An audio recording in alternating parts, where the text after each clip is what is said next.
Jesus Nazareno di Magiba.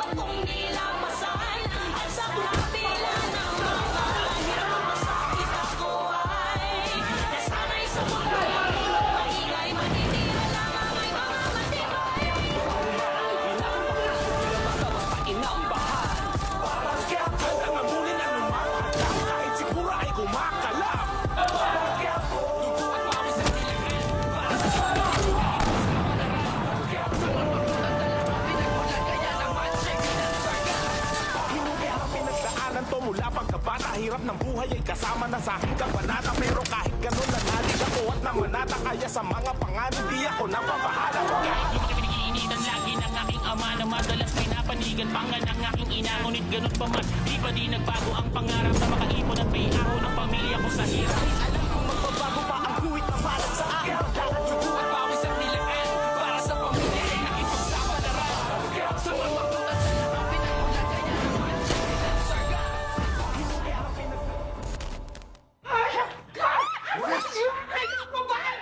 Alam mo bakit ang pinangkahamot na asawa mo? Ha? Dahil kung pambura ka, pudpud ka na! Pinaglumaan ka na, dapat sa'yo tinaptapo na!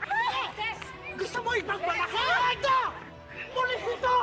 Pero imbis na nagpapantay, asawa ko tinutukan! Napakalagsimo! Magiging isa na pamilya ng Montenegro at Caballero. Isang pamilya, sisiguro ko, katatakutan ng lahat. Alam na alam ko na ang gagawin para makuha yan si Catherine. Ipapakilala ko sa kanya ang tunay na Jesus Montenegro. Balita ako, pinayagan ka na ng lolo ko ligawan ng kapatid ko. Pero ako hindi pa, ha? Di ko kailangan magpaalam sa'yo kasi walang pakialam sa opinion mo. At ikaw mabibig mo, manahimik ka. Kung ayaw mo ng kulong, lalayuan mo si Catherine. Intindihan mo? Hindi ka ba talaga makakaintindi? Isang Montegago, di ba? Lahat ng gusto ko, masusunod.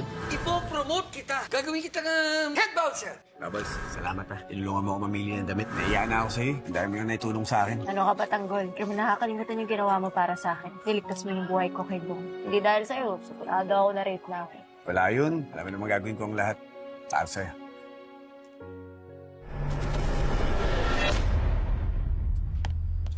Maganda yung negosyo ni Pakundo, ha? Sigurado ako, hindi mahahanap yung ating pera sa kanyang kasino. Swerte si Pablo sa mamanahin niya sa kanyang lolo. I agree po.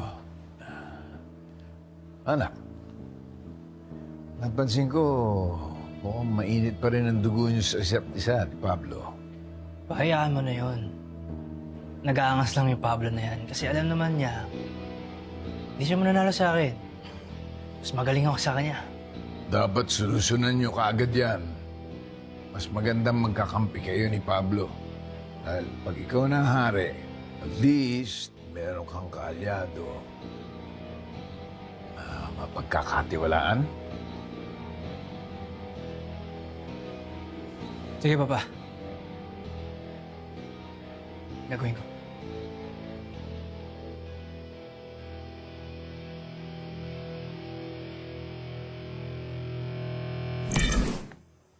Oh, Bettina. Kumusta ang naging lakad nyo? Mabuti. Oo. Talagang masarap ang pakiramdam kapag nakakagawa ka ng mabuti sa kapwa mo. Siguradong kumukulo ang dugo ni Amelia sa ginawa ko. At ikaw, kumusta ang meeting mo? Mabuti rin. Nagpa-safe keep na ang mga Montenegro ng pera nila sa casino. Nothing unusual.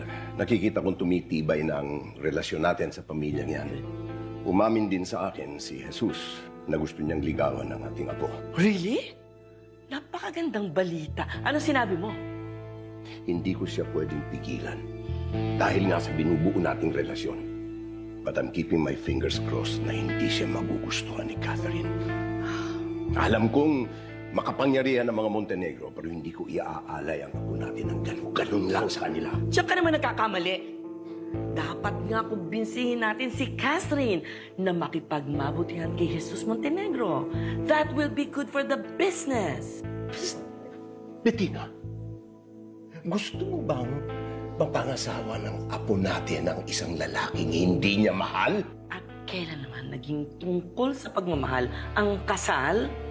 You, of all people, should know, Facundo. Kaya nga nagkaletse-letse ang buhay ko.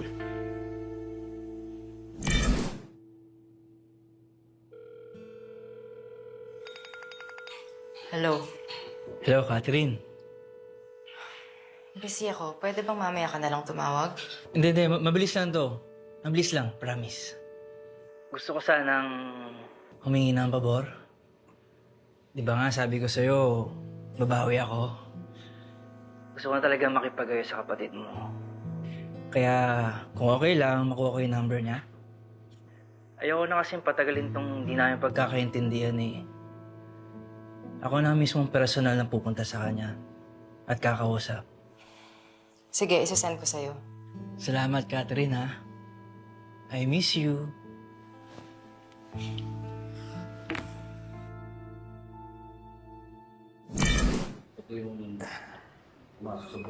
Berting, tahimik ka. May problema ka ba? Naisip ko lang si Dimagi ba? Sinong Dimagi ba? Yung tatay ni Tanggol na umuli kay Espinas. Eh bakit mo naman iniisip ang tatay ni Tanggol? Kasi nakakahuli na siya ng malaking isda. Siguradong malaki na ulo mo. Alam niyo ba yung sirigor na yan? Tawahan ko lang dati yan eh. Pero ngayon eh, nakakalutas siya ng malaking kaso. Eh, ano ba kasing nangyari sa inyo ang tatay ni Tanggol?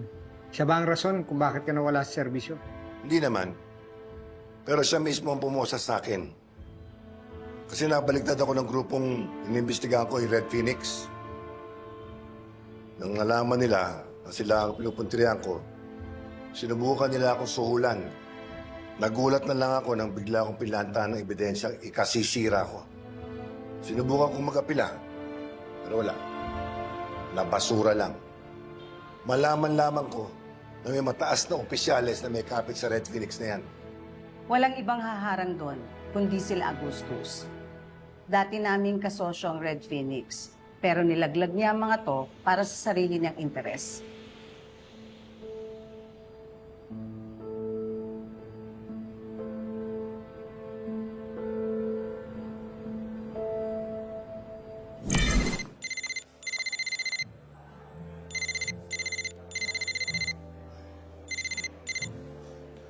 Sino to? Si Jesus, Paano mo nakuha number ko? di na importante yun. Basta magkita tayo para matapos yung problema natin. Tapang mo rin talaga yun. Kung gusto mo ako makausap, ikaw ang pumunta sa akin. Dito ako sa Patrick's. Abangan kita.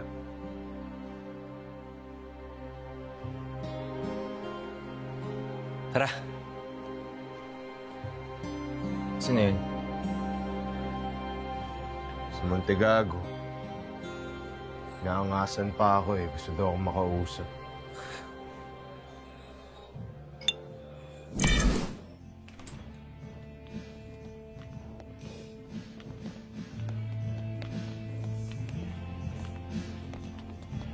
Saan ba kasi kayo galing? Wala tuloy yung katulong sa tindahan. Muntik pa akong mapaway. Sa Quiapo nga. Ipunta lang kami doon sa kaibigan ko. Tapos hinanap ko rin yung lola ko. Nanap yung lola. Nag-date yata kayo eh. Hindi. Ba't naman kayo mag-date ni Bubbles eh? Magkaibigan na kami nito. Bakit naman sila magde-date? Eh, akin na to si Tanggol eh. Di ba, Bubbles? Eh, ang laki na si Tanggol. Bago pang makilala tong si Tanggol. Matagal ka ng akin, darling, ha? Ang ginta na naman. Sige na, bibisa. Alam mo, Tanggol, Ang gwapo-gwapo mo ngayon. Lalo tuloy kita nagiging crush. Amoy nga. Bisa doon, akit na doon. Sige na. Sige na, akit na.